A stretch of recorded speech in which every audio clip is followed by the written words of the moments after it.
शुरुआत ही ऐसी हुई कि पूरे देश की नजर एक ही सवाल पर टिक गई। क्या वोटर लिस्ट की सफाई ने सत्ता की तस्वीर बदल दी? क्या लोकतंत्र के सबसे मजबूत स्तंभ में की गई एक तकनीकी प्रक्रिया ने चुनावी नतीजों को खिलाकर रख दिया? और क्या पश्चिम बंगाल का यह चुनाव आने वाले वर्षों की राजनीति की दिशा तय करने वाला मोड़ बन चुका है? देखिए, पिछले साल जून में जब इलेक्शन कमीशन ऑफ इंडिया ने देश भर में स्पेशल इंसेंटिव रिवीजन यानी कि एसआईआर का ऐलान किया, तब इसे एक सामान्य प्रशासनिक प्रक्रिया माना गया था। लेकिन धीरे धीरे ये एक ऐसा मुद्दा बन गया जिसने सियासत के हर कोने में हलचल पैदा कर दी। बिहार से शुरू हुआ ये प्रक्रिया पश्चिम बंगाल, उत्तर प्रदेश समेत 9 राज्य और 3 केंद्र शासित प्रदेशों तक पहुंची। लेकिन सबसे ज्यादा विवाद और चर्चा अगर कहीं हुई तो वो है पश्चिम बंगाल। ये वही बंगाल है जहां राजनीति सिर्फ चुनाव नहीं होती बल्कि एक भावनात्मक संघर्ष बन जाती है।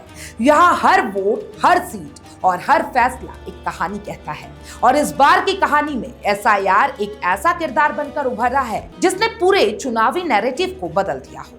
जब वोटर लिस्ट की जांच शुरू हुई तो लाखों नामों की पड़ताल हुई।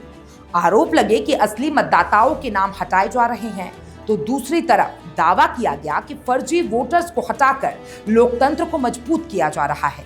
मामला इतना बड़ा कि यह सीधे सुप्रीम कोर्ट तक पहुंच गया। कोर्ट ने प्रक्रिया को जारी रखने की अनुमति दी, लेकिन साथ ही निगरानी भी बनी रही। ये संकेत था कि मामला साधारण नहीं बल्कि बेहद संवेदनशील है। फरवरी में जब फाइनल वोटर लिस्ट सामने आई तो आंकड़े चौंकाने वाले थे। कुल 60.00 लाख वोटर्स यानी लगभग 8.5% को जांच के दायरे में रखा गया।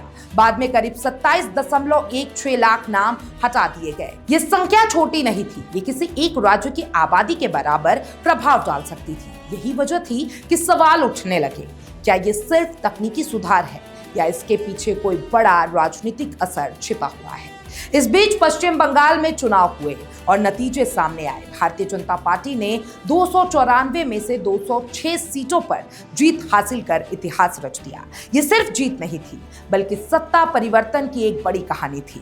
पहली बार बीजेपी ने बंगाल की सत्ता पर कब्जा किया और दशकों पुरानी राजनीति धारा को बदल दिया।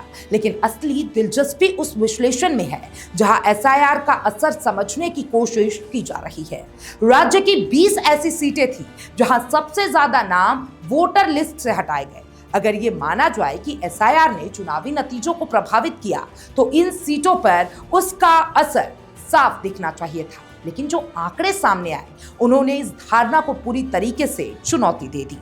इन 20 सीटों में से 13 पर जीत ऑल इंडियन तृणमूल कांग्रेस यानी कि टीएमसी को मिली। बीजेपी को 6 सीटें और कांग्रेस को सिर्फ 1 सीट हासिल हुई। यानी जहां सबसे ज्यादा नाम काटे गए वहां बीजेपी का दबदबा नहीं दिखा। यह एक ऐसा तथ्य है जिसने पूरे नैरेटिव को उलझा दिया।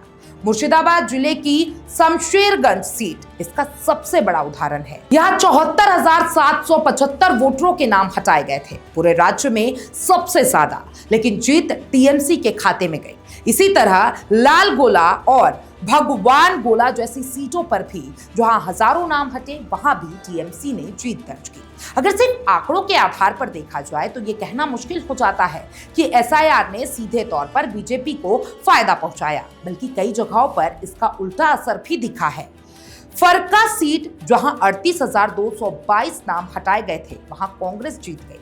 जंगीपुर और रतुआ और करंधिगी जैसी सीटों पर जरूर बीजेपी ने जीत हासिल की है, लेकिन ये संख्या कुल मिलाकर सीमित ही रही है। तो फिर सवाल उठता है, अगर एसआईआर निर्णायक फैक्टर नहीं था तो बीजेपी की इतनी बड़ी जीत हो कैसे गई? इसका जवाब राजनीति की गहराई में छुपा है। देखिए, पश्चिम बंगाल में इस बार चुनाव सिर्फ पार्टियों के बीच नहीं था बल्कि बदलाव, असंतोष के बीच था। सत्ता विरोधी लहर, संगठन की मजबूती और चुनावी रणनीति, इन सब ने मिलाकर बीजेपी को बढ़त दिलाई। वहीं टीएमसी को लंबे समय से सत्ता में थी, उसे कई इलाकों में एंटी इनकम्बेंसी का सामना करना पड़ा। एसआईआर का मुद्दा जरूर चर्चा में रहा, लेकिन जब वोटिंग हुई तो मतदाताओं ने कई अन्य कारकों को भी ध्यान में रखा। ये लोकतंत्र की एक खासियत है, ये सिर्फ एक मुद्दे पर नहीं चलता बल्कि कई परतों में काम करता है। हालांकि ये भी सच है कि एसआईआर ने चुनाव को और जटिल बना दिया। लाखों अपीलें अभी भी लंबित है। सुप्रीम कोर्ट के आदेश पर गठित 10 अपीलीय न्यायाधिकरण इन मामले की सुनवाई कर रहे हैं, यानी ये कहानी अभी भी खत्म नहीं हुई है। आने वाले समय में अगर इन अपीलों के फैसले बदलते हैं तो इसका असर भविष्य के चुनाव पर भी पड़ सकता है। यही वजह है कि राजनीतिक दल इस मुद्दे को छोड़ने के मूड में नहीं है। बीजेपी अपनी जीत को जनता के समर्थन के रूप में देख रही है, जबकि टीएमसी और अन्य विपक्षी दल एसआईआर की पारदर्शिता पर सवाल उठाते रहेंगे। ये टकराव आने वाले वर्षों में और तेज हो सकता है। तो देखिए, इस पूरे घटनाक्रम ने एक और बड़ा सवाल खड़ा कर दिया है।